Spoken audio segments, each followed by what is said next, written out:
Hi, I'm Christy Clayton, and this is my post for Blog3. I currently work in a large state psychiatric hospital, and I'm a nurse manager in one of the units there. I really feel like my job as nurse manager is to empower my employees and make sure they have the resources they need to do their job well. I also feel like I need to know the role of each person in my unit to make sure that have a good understanding of their job and what they are required to do. While I may not be able to do it as efficiently or have as quickly as they do, I do feel like I need to know how to do it. Number one, in case I ever need to step in and do it, and number two, so that I can know how my unit runs and make sure that people have what they need. And filling out the leadership skills questionnaire, I scored very high in administrative skill, interpersonal skill, and conceptual skill. My lowest scoring area was actually conceptual skill, even though I scored very high in all the areas.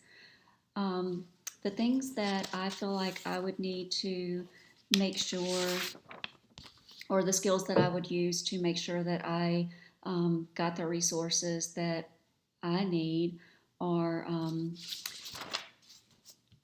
problem solving, understanding the organization, managing people, and negotiating.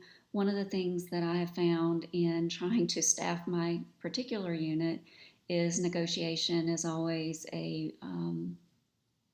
good motivator for people. If you can give someone something that they want, then a lot of times they're more willing to do whatever it is that you need to help with staffing.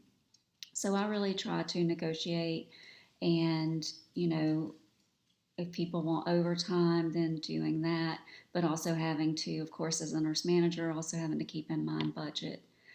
Um, Another thing is motivation, planning, and organization. All of those things are skills that would be needed to ensure you had the resources that um, were needed as a nurse manager. Um,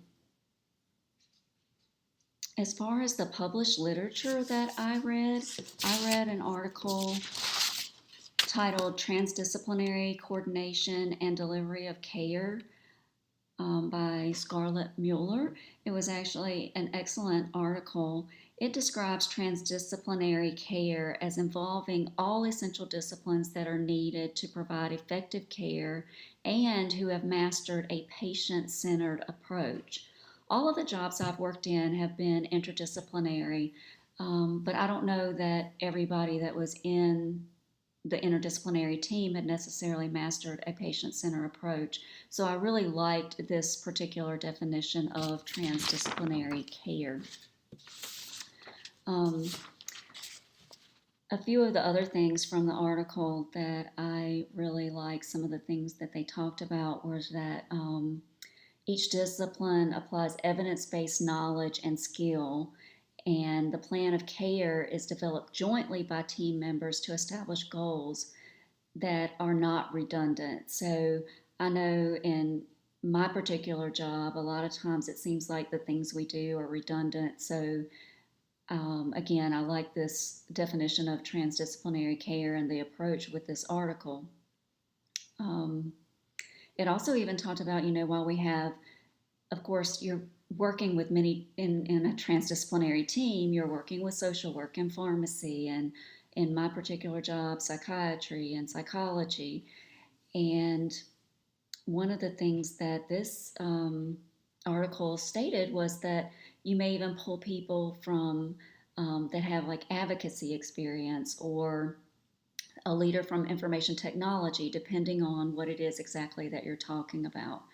So I really liked that it incorporated more people in in the transdisciplinary team.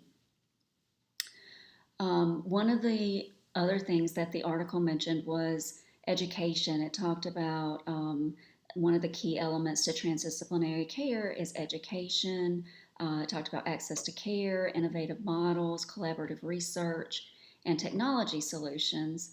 The interesting thing to me about the education is it actually mentioned that both pharmacy and physical therapy now require doctorate degrees, and that perhaps nursing requiring a baccalaureate degree would be similar to the education requirements of pharmacy and physical therapy as far as advancing the requirements, and wondered if it would make a more equal dialogue if we had that type of education.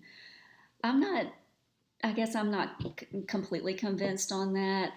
What I did like about the article, it pointed out that a patient's perception of care um, could be enhanced if all caregivers were consistently demonstrating substantially similar behaviors of professionalism, caring, compassion, commitment, and effective communication.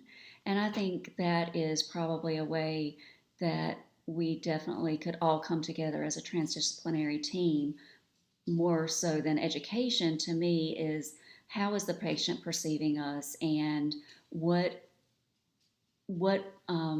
of these qualities are we displaying as a team that show that we are interested in this patient's care.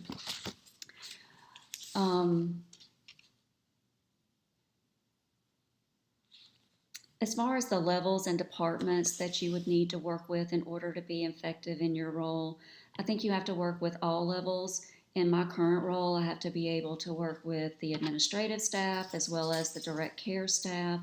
And I'm kind of a middle manager, I guess. I'm not at the top of the management. The current position that I'm in, or the current facility that I'm in, operates on a vertical um, structure, and I really particularly like that structure. I think it's because it's what I'm most used to.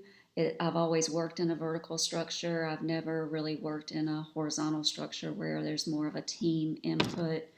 I'm used to reporting up an organizational chain, and I think for me that's what I'm most used to and most comfortable with, although I wouldn't necessarily be opposed to trying out a horizontal structure as well.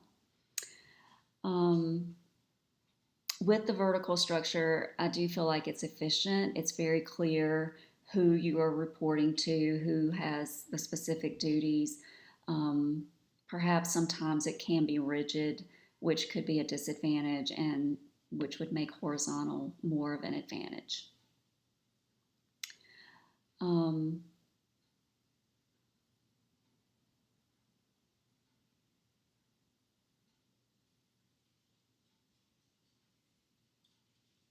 So I really enjoyed these chapters that we read. Everything that we have been doing has been very pertinent to my current position. I've been a nurse for 20 years, and I've done management for a really long time, and wish I could have had some of this education prior to being in some of my roles. I think it would be very helpful. One of the things that I really liked was in our textbook when it talks about transition to manager.